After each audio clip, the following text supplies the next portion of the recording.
I'm answering questions around the world that have been put to me as a futurist by people using Twitter and other mediums. And the key challenge is this. Are there limits to global economic growth, and if so, what are they? Now, the reason why this is being asked is not only because of the big sustainability questions, not only because of concerns about global warming, but of course in the context of a global economic turndown. And the thought is this. As our world starts to pick up, is this a good time to question whether we've been artificially chasing a model of global economic growth, or should we continue to watch and pray for rapid growth to return? Now, the fact of the matter is this, that while in developed nations we might have an academic discussion about economic growth and think, well, perhaps life won't be so terrible if we just go, say, 0% or 1% or 1.5% per year for the next 2 decades. It's very different if you live in a country like Nigeria, Uganda, Tanzania, Kazakhstan, Tajikistan, Belarus, India, Vietnam, Cambodia, and so on. Why? Because economic growth in such a situation is the only hope that you may have for your family to be able to receive healthcare, education, clean water, sanitation, and the rest. The reason is simple. It's only through economic growth that taxation revenues rise. As taxation revenues rise, governments have the funding to put in the services that people expect and hope for. So economic growth is not just a nice idea, it's a matter of life and death for hundreds of millions of people. Economic growth in China has lifted more people out of absolute poverty than would have happened if all the international aid from all development agencies in the whole world over the last 20 to 30 years have been poured into just China alone. And that impact has simply come through year on year on year of 5, 6, 7, 8, or even 9% economic growth in the Chinese economy. And it is that which has empowered the Chinese government to be able to provide the services which people need. And they've only just started. Why? Because poverty is still an almost universal characteristic of life in the rural areas in China. And that's part of the reason why you're seeing migration of 300 million people expected to move from the rural areas into cities in China, mainly coastal cities, between 2009 and 2020. That same phenomenon will see around 500 million people move from rural areas into cities in sub-Saharan Africa during the same period. They're searching for economic growth for themselves and their families. They're looking for economic growth and hoping for it in the cities where they go. And my goodness, if they don't find it, there will be social unrest and chaos. So economic growth is fundamental to the hopes and aspirations and dreams of most of the world who live on less than $2, $3, $4, or $5 a day.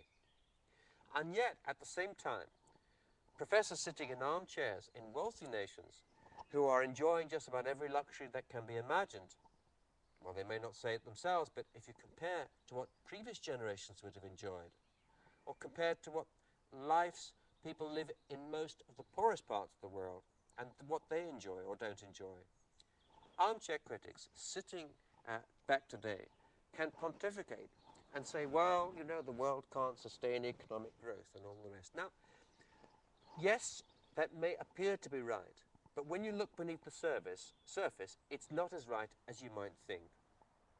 Let's take, for example, the issue of energy. People say, oh, there isn't enough energy in the world, or we will exterminate ourselves through poisoning the earth with carbon dioxide emissions. Yes and no. There is an energy shortage.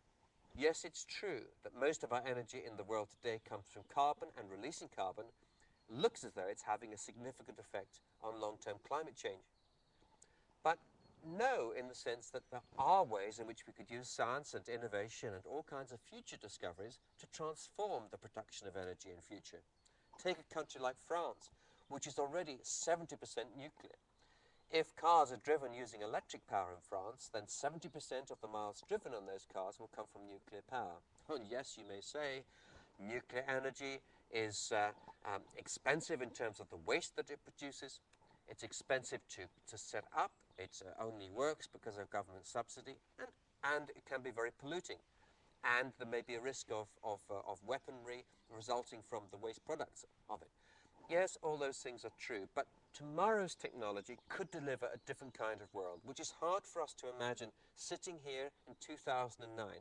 To take ourselves back to the mindset of someone in 1890 or 25, and to imagine all the technology changes which have taken place, and to understand that scientific knowledge is doubling at the rate of roughly every 8 to 12 weeks.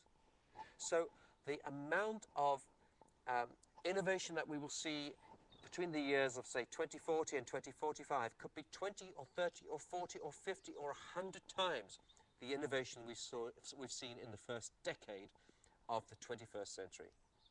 And with that kind of innovation, with that kind of scientific power behind us, with that momentum for discovery and change, we could well see all kinds of new things happen, which would allow us, for instance, very low-cost sources of energy using things like nuclear fusion, that would allow us next-generation solar cell technologies and other devices to power our world in the future.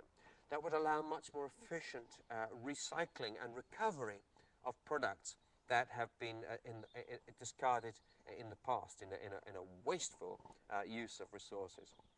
That would allow much greater yields of food. That would allow much better use of water and so on. So could we see sustainable economic growth? Most certainly yes. And we will. That's almost a certainty. At what cost? We'll have yet to see, because it will depend on political decisions. It will depend on a global cooperation that our world will need in order to grow in a safe and secure way, rather than just providing wealth for a few. Because it's the global contrast between the wealthy and the poor that will drive some of the greatest potential conflicts in the future, and not just between nations, but inside them. And it's the fundamental challenge of our world, the greatest moral challenge of our day, to allow sustainable growth that will shrink the gap in wealth and inequality between those at the very bottom and those of the rest of the world.